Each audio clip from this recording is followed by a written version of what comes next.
வணக்கம். நம்ம சேனலுக்கு தொடர்ந்து ஆதரவளித்துக் கொண்டிருக்கும் நல்ல உள்ளங்களுக்கு நன்றி. இன்றைக்கி விஜய் அவர்களுடைய செயல்பாடு ஆளுநரை சந்தித்தது. ஆளுநர் வேணான்னு சொன்னார், ஆளுநரை சந்திக்கலாமா, வெளியில் பேட்டி கொடுக்காமல் போயிட்டார். அதையும் தாண்டி களத்தில் நிறையா இல்லை, ஒர்க் ஃப்ரம் ஹோம். இன்றைக்கி தான் வீட்டை விட்டே வெளில வந்திருக்காரு. ஆளுநர்கிட்ட போய் கொடுத்துட்டாரு. அப்போ பிஜேபியோட பி டீமுங்க, நான் சொன்னோம்ல, பிஜேபி எப்பயுமே அண்ணாமலையை வச்சு ஆளுநர்கிட்ட மனு கொடுக்க சொல்லுவாங்க, இல்லைனா விஜயை வச்சு கொடுக்க சொல்லுவாங்க. நமக்கு ஒரு சந்தேகம், ஏற்கனவே ஐயா நம்ம ஸ்டாலின்லாம் போன தடவை எதிர்கட்சியாக இருக்கும்போது கொடுத்தாரு, ஒருவேளை அப்பயும் பிஜேபி சொல்லி தான் கொடுத்தாரோ, உங்களுக்கு வந்தால் ரத்தம், அடுத்தவங்க தக்காளி செஞ்சுங்கிற மாதிரியான கதையெல்லாம் பண்ணிகிட்டு இருக்கக்கூடாது. இது பண்ணுவாங்க திமுகவினர், பண்ணலைன்னா தான் ஆச்சரியம். எல்லா எதிர்ச்சி அதிகாரத்தையும் மிஞ்சி மக்கள் சக்தி எதிர்கொள்ளணும் அப்படிங்கிறது பல வரலாறு நம்ம பார்த்துட்டோம். இன்றைக்கி விஜய் அவர்களுடைய அந்த மகளிர் அணியினர் மாநிலம் முழுக்க எல்லாத்துக்குமே துண்டு பிரசகம். இப்போ கூட்டத்தில் நிறைய கூட்டம் சேர்ந்துருச்சுன்னு சென்னையில் ஒரு இடத்துல அவங்கள அரெஸ்ட் பண்ணியிருக்காங்க. இந்த அரெஸ்ட் பண்ணால் உடனே விட்டுருவாங்கன்னு வச்சுக்கோங்களேன். இதுவும் ஒரு செய்தி தானே, அரெஸ்ட் பண்ணிட்டாங்க அப்படின்னு சொல்லிட்டு. இன்னும் குறிப்பாக சொன்னீங்கன்னா, திமுகவில் இருக்கக்கூடிய கவுன்சிலர் அவரை தற்காலிகமாக திமுக தலைமை விலக்கி இருக்குது. அந்த ஏரியாவிலேருந்து பார்த்திங்கன்னா ஒரு 400 பேர் தாவாக்காவில் சேர்ந்துருக்காங்க. கோடம்பாக்கத்தை சேர்ந்த கீர்த்திராஜன், அவர் திமுக, அவர் வெளில வராரு. அவர் ஒரு 400 பேர் விஜய் கட்சியில் சேர்ந்துருக்காரு. நம்ம திமுகவை சொன்னோம், மற்ற யார் சொன்னாலும் கோவப்படுறாங்க. திமுக கவுன்சிலர் திமுகவை பற்றி ஏன் தப்பாக பேசுகிறாங்க, ஏன் அவங்கள தற்காலிகமாக நீக்கிறாங்க? அப்போ உண்மை என்ன மக்களுக்கு தெரியாமையாக இருக்குது இன்றைக்கி. அதையும் தாண்டி இன்றைக்கி இருக்கக்கூடிய சூழ்நிலையில் 200ன்னு சொல்கிறத மக்கள் மைனஸ் ஆக்குவாங்கன்னு விஜய் சொன்னார்ல, மக்கள் ஆக்க வேணாம், திமுககாரங்களை ஆக்கிடுவாங்க. அதான செய்தி. விஜய் கட்சியிலேருந்து ஒருத்தர் ஒரு பெண் எனக்கு மரியாதை இல்லை அப்படின்னு அந்த கொடியை கட்டும்போது நம்மளே செய்தியாக போட்டோம். இப்போவும் சொல்கிறோம், விஜய் அவர்கள் அதானியை பற்றியும் அம்பேத்கரை பற்றியும் பெரிய அளவுக்கு குரல் கொடுத்துருக்கணும், பெரிய அளவுக்கு போராட்டம் நடத்திருக்கணும். தப்பு தான், அதில் மாற்று கருத்தில் நமக்கு இல்லை. தப்பு பண்ணால் தப்பு தான். யார் விஜய் பண்ணா என்ன, திமுக பண்ணா என்ன, நமக்கு என்ன? இன்றைக்கி கூட சொல்கிறோம், ஆளுநர் வேணான்னு சொல்லிட்டு அவர்கிட்ட போய் நீங்கள் போய் கொடுத்தது முரணை ஏற்படுத்தும். இன்னொன்று டிவிலெலாம் போடுறாங்க, விஜய் அன்று சொன்னது என்ன, இன்று சொன்னது என்ன. ரைட்டுங்க, இதே மாதிரி ஆட்டுக்கு தாடி எதற்கு, நாட்டுக்கு ஆளுநர் எதற்குன்னு திமுக சொன்னாங்க. அதே ஆளுநர்கிட்ட தானே ஸ்டாலின்லேருந்து கலைஞர் அவர்களெல்லாம் போய் மனு கொடுத்தாங்க. ஆளுநரை பற்றி விமர்சனம் செஞ்ச ஜெயலலிதாமா அதுக்கப்புறம் இன்றைக்கி அதிமுக கட்சி ஆளுநர்கிட்ட தானே போகுது. இது ஆளுநர்கிட்ட போய் சந்தித்து கொடுக்கணுங்கிறது ஒரு சம்பிரதாயம். அந்த சம்பிரதாய கடமையை விஜய் மாற்றியிருக்கிறார். விஜய் செய்து தவறென்றால் நீங்கள் செய்தது என்ன, உங்கள் பக்கமே திரும்புமே. கடந்த காலத்தில் இப்போ நீங்கள் ஆளுநர்கிட்ட போய் எதிர்கட்சியாக இருக்கும்போது கொடுத்தீங்களே, அப்போ மோடி சொல்லி தான் நீங்கள் கொடுத்தீங்களா? என்னங்க பாயிண்ட் இது? அவர் போய் கொடுத்த உடனே இது மேலே பிஜேபி சொல்லுது. பிஜேபிக்கு ஒரு வேலை இல்லையா? இதுதான் வேலைங்களா? விஜய் பிஜேபி கூட போனால் இருக்கிற 10 ஓட்டு போயிடும் அப்படின்னு தெரியாதா? இன்றைக்கி இருக்கக்கூடிய சூழ்நிலை, விஜய் அவர்கள் ஓரளவுக்கு பெரிய மாதம் வச்சுருக்கார். அந்த மாதம் கெடுத்துக்கிற மாதிரி போய் பிஜேபியோட போவாரா? பிஜேபி பின்னாடி இயக்கிக்கிறது. சரி, அவங்கள பின்னாடி இருக்குது, உங்களை திமுகவுக்கு நீங்கள் உங்களுக்கு ஒரு அண்டர்ஸ்டாண்டிங் மக்கள் பேசிக்கிறாங்களே, உண்மையா? அது எப்படி நாணய வெளியிட்டலாக வர்றார்? அது மட்டும் அரசு, அதெல்லாம் ஒன்றும் கேட்கக்கூடாது. நீங்கள் விஜய் பண்ண தப்பு, எடப்பாடி பண்ண தப்பு. என்னங்க நியாயம்? அது நமக்கு ஒன்றுமே புரியலையே. எடப்பாடி பக்கம் வீட்டுக்கோ இல்லை அவங்க சொந்தக்காரங்களுக்கோ இல்லை கட்சியினருக்கோ இடி வரலைன்னா பிஜேபிக்கும் அவருக்கும் ஒரு ரகசிய ஒப்பந்தம். அவர் பிஜேபியை பார்த்து பயப்படுறார், உண்மையிலே பயப்படுறார், நம்மளும் இல்லைங்களே. அப்போ உங்கள்கிட்ட தான் இடி வரல. அப்போ நீங்கள் உங்களுக்கு அவங்களுக்கு என்ன டீலிங்? கொஞ்சம் யோசனை பாருங்கள். மணலிலிருந்து நிறையா பிரச்சனை சொல்லிக்கிட்டே போகலாமே, உண்டா இல்லையா? இன்றைக்கி இருக்கக்கூடிய சூழ்நிலை, இந்த மாணவி விஷயத்தில் தமிழ்நாட்டு மக்கள் என்னங்க நினைக்கிறாங்க? கோர்ட்டு சொல்லிடுச்சுங்க, வேறு என்ன நம்ம சொல்கிறது? நம்மளோ நீங்களோ நானோ சொல்ல வேணாம், கோர்ட்டு சொல்லிடுச்சு. இன்றைக்கி இருக்கக்கூடிய சூழ்நிலையில் விஜய் அவர்கள் அவர் 200 மைனஸ் ஆக்குன்னாரு. உங்கள் கட்சிக்காரங்க எப்படி நடந்துக்கிறாங்க திமுகவில்? சமீபத்தில் உதாரணம், மாநகராட்சியில் சேர்ந்த 113வது வார்டை சேர்ந்தவரை கவுன்சிலரை நீங்கள் கட்சியை விட்டு தற்காலிகமாக எடுக்கிறீங்க. ஏன் எடுத்தீங்க? அவர் சொன்ன வார்த்தை. மற்றவங்களாம் சொன்னால் கோவப்படுறீங்கல்ல, கவுன்சிலர் உண்மை தானே சொன்னாங்க. அவங்க என்ன சொன்னாங்க? தண்ணி நிற்கிறதுக்கு காரணம் என்ன? ஆமாங்க, வடிகால் ரொம்ப பழசாயிடுச்சு, அவ்வளோதானே சொன்னாங்க. இதுக்கு அங்கே சொல்லி இங்கே சொல்லி, ஏன்னா நிறையா பிரச்சனை உள்ளுக்குள்ளே, அவ்வளோ உட்கட்சி பிரச்சனை சொல்லி அவங்கள தற்காலிகமாக கட்சி விட்டு நீக்கிட்டாங்க. தற்காலிகமாக நீக்கினா அவங்க என்ன பண்ணுவாங்க? எவ்வளோ நாளுங்க கட்சியிலே இருப்பாங்க? இவ்வளோ நாள் தான் பொத்தி ஊற்றி வச்சுட்டு இருப்பீங்க. அங்கேருந்து பார்த்தா அந்த 1000 விளக்கு தொகுதி சத்தம் இல்லாமல் விஜய் கட்சிக்கு போயிட்டுருக்காங்க. இன்னும் குறிப்பாக சொல்லணும்னா ஒரு 3 பேர் அதிக இடத்துல தான் அங்கே நடக்குது. பேரே போட்டிருக்காங்களே, யார் இன்சார்ஜு, என்ன நடக்குது, 1000 விளக்கு தொகுதியில் யார் பணம் வாங்கிக்கிட்டு அதை உள்ளே கொடுக்கல, என்ன கட்டிங் போகுது, எல்லா விஷயமும் வெளில வந்துருச்சே.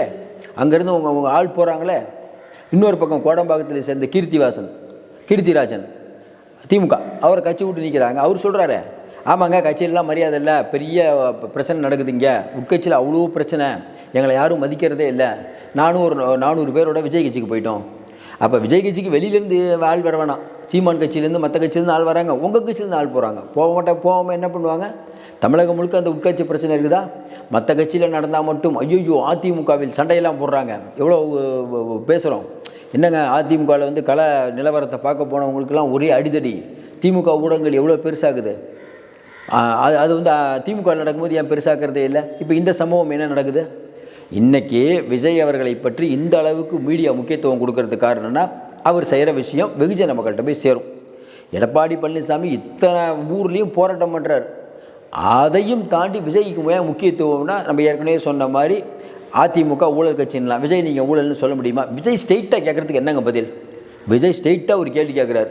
ஒரு குடும்பம் சுரண்டுங்கிறார். இது வரைக்கும் யாரும் பதில் சொல்லியே. உண்மையிலே திமுக ஊழல் கட்சி இல்லைன்னா ஐயா திருமாவளவனோ இல்லை கம்யூனிஸ்ட்டுங்களும் சொல்ல முடியுமா? இந்த ஒரு விஷயத்துக்கு சொல்ல முடியுமா? திமுகவா? திமுக ஊழல் கட்சியே இல்லை. ஏன்னா கடந்த காலத்தில் திருமாவர்களும் உங்களை பற்றி பேசியிருக்காரு, கம்யூனிஸ்ட்டும் உங்களை பற்றி பேசியிருக்காங்க, உண்டா இல்லையா? காங்கிரஸும் உங்களை பற்றி பேசியிருக்காங்க. அப்போ இந்த நேரடியான கேள்விக்கு பதிலே சொல்லாமல் எப்போ பார்த்தாலும் விஜய் கிறிஸ்துவர் அப்படி பண்ணுறாரு இப்படி பண்ணுறாருன்னா உங்கள் மேலே குறை சொன்னால் நீங்கள் வந்து அப்படியே அவர் மேலே திருப்பி போடுறது எந்த விதத்தில் நியாயம்? இதுக்கு யாரும் பேசக்கூடாதுங்கிறதுக்கு எந்த விதத்தில் சரியான அணுகுமுறை நமக்கு புரியலையே. இப்போ நம்ம சொல்லிட்டு இருந்தோம்ல இந்த மாநகராட்சி பிரச்சனை, அது போய் கேட்டு பாருங்கள், உண்டா இல்லையான்னு தெரியும். எத்தனை பேர் சேர்ந்துட்டுருக்காங்கன்னு சொல்லுங்கள். இன்னும் குறிப்பாக திமுகவில் இருக்கக்கூடிய பல கட்சிகளில் இருக்கக்கூடிய மிக மிக முக்கியமான பிரமுகர்கள் போகிறாங்க. திமுக கூட்டணி கட்சியில் இருக்கக்கூடிய ஒருத்தரே பேசுகிறார், ஓரளவுக்கு நமக்கு தெரியும், பேசுகிறாரு. இல்லை சரியான நேரத்தில் வரும்போது வருவோம், உள்ளே கொண்டு வருவோம் அப்படின்னு தானே பேசிகிட்டு இருக்காங்க. எந்த விதமான ஹோப்பும் இல்லாமல் விஜய் என்னங்க அவ்வளோ குழந்தையா? திமுக 5 முனை போட்டி வரணுமா, திமுக ஜெயிக்கணுமா? என்னங்க நியாயம்? சாதாரண நமக்கே தெரியும், சின்ன குழந்தை கூட தமிழ்நாட்டில் தெரியும் 5 முனை போட்டு இருந்தால் திமுக ஜெயிக்கணும். அப்போ விஜய் வந்து ஒன்றும் இல்லாமல் படத்தை விட்டு வருவார், அரசியல் கட்சி ஆரம்பிப்பார், தனியாக நிற்பார், தனியாக நின்று வீணாக போவார். என்னங்க கால்குலேஷன் இது? அவர் என்ன அவ்வளோ குழந்தையா? அவர் என்ன யோசிப்பார்? அடுத்து திமுக வரக்கூடாது, என்ன வேணால் பண்ணுவோம்பா. அப்போ என்ன கடைசி நேரத்தில் என்ன வேணால் பண்ணுவாங்க, இவங்கெல்லாம் ஒன்று சேருவாங்க. நீங்கள் எழுதி வச்சுக்கோங்க. இன்றைக்கி இருக்கக்கூடிய சூழ்நிலையில் இப்போ நம்ம சொல்கிறோம்ல 2 கவுன்சிலர்கள் சொன்னோம்ல, இந்த கவுன்சிலர்கள் பிரச்சனை என்ன? இன்றைக்கி போய் அந்த பெண்கள் மேட்ரு, அந்த பெண்கள் வந்து மகளிர் அணியினர் அவங்கள வந்து இன்றைக்கி வந்து இது பண்ணியிருக்காங்களா, அது வேறு என்னது அரெஸ்ட் பண்ணியிருக்காங்களா, இதெல்லாம் இப்படி நடக்குது. அதனால் இன்றைக்கி இருக்கக்கூடிய சூழ்நிலையில் விஜய் அடுத்து ஒவ்வொரு ஊருக்காக போகிறாரு, கட்டமைப்பை மேம்படுத்த போகிறாங்க. இது பிரச்சனை வருமானா நிறையா பிரச்சனை வருங்க. பிரச்சனை இல்லைன்னா கட்சி எப்படி ஆரம்பிப்பார்? நிறையா பிரச்சனைகள் வரப்போகிறது, சந்தித்து தான் ஆக வேண்டும். ஆனால் திமுகவுக்கு ஒரு பதட்டம் இருக்கிறது தானே கண்டிப்பாக இருக்குது. திமுகவுக்கு ஆதரவாக ஒட்டுமொத்த பெரும்பாலான ஊடகங்கள், இப்போ நம்ம பேசுகிறோம் பாருங்கள், நம்ம ஒருத்தர் தான் பேசுவோம், பெரும்பாலும் எல்லா ஊடகமும் உங்களுக்கு அவரை பற்றி என்ன தெரியும், இவரை தெரியும், நீங்கள் ரொம்ப முட்டு கொடுக்கிறீர்கள். உண்மையிலே முட்டு தான் கொடுக்குறோம். ஆமாங்க, திமுகவுக்கு எதிராக ஒரு ஆள் வந்தால் முட்டு தான் கொடுப்பாங்க. எப்படி முட்டு கொடுக்க மாட்டோம்னு சொல்லுவாங்க? நம்ம இதையும் தானே பேசுகிறோம். அதானியை பற்றியோ அம்பேத்கரை பற்றியோ அவர் போராட்டம் பண்ணியிருக்கணும் தான் நம்ம சொல்கிறோம்.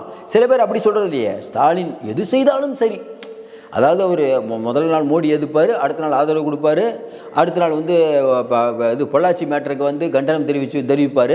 ஆனால் இந்த மேட்டருக்கு வந்து இல்லை சூப்பராக நாங்கள் நடவடிக்கை எடுத்தோம். எடப்பாடி தான் அதான் சொன்னார், நான் வந்த பொள்ளாச்சி பிரச்சனையில் வந்து நாங்கள் நல்லா நடவடிக்கை எடுத்தோம், சாத்தான்குளம் விஷயத்தில் சூப்பராக நடவடிக்கை எடுத்தோம், சொல்லிக்கிட்டே இருக்க வேண்டியதான். அவங்க ஆட்சி போகுது தான் சொல்லுவாங்க.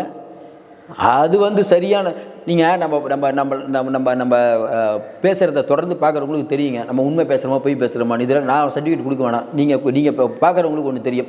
இன்றைக்கி இருக்கக்கூடிய சூழ்நிலையில் விஜய் அவர்கள் ஏதாவது ஒரு பெரிய விஷயத்தை செய்வார்னு நம்புகிறாங்க. செய்யக்கூடாது, அவர் பல்பு வாங்கணும், பிஜேபியோட பி டீம் ஆகணும், வீட்டை விட்டே வெளியில் போகக்கூடாது, எதுவுமே பண்ணிடக்கூடாது. அதாவது என்னென்னா விஜய் திரிஷா ஃபோட்டோ வெளியிட்டு அவர் பயந்துருவாராம். ஏங்க அவருக்கு தெரியாதாங்க இதெல்லாம் ஏகப்பட்டது நீங்கள் வெளியிடுவீங்கன்னு. ஜெயலலிதா அவர்களையோ பல தலைவர்களை எவ்வளோ பிரச்சனை நடத்துறீங்க அப்படிங்கிறது நாட்டு மக்களுக்கு தெரியாதா? இன்றைக்கி இருக்கக்கூடிய சூழ்நிலையில் நம்ம மறுபடியும் சொல்கிறோம், விஜய் அவர்கள் ஒரு ஸ்டெப்பை எடுத்து வைத்தால் அது செய்தியாகிறது. இந்த செய்தி வருவது திமுகவுக்கு பிடிக்கவில்லை. ஏன்னால் வந்து எதிர்க்கருத்துகள் வருவதே இவர்கள் விரும்பவில்லை.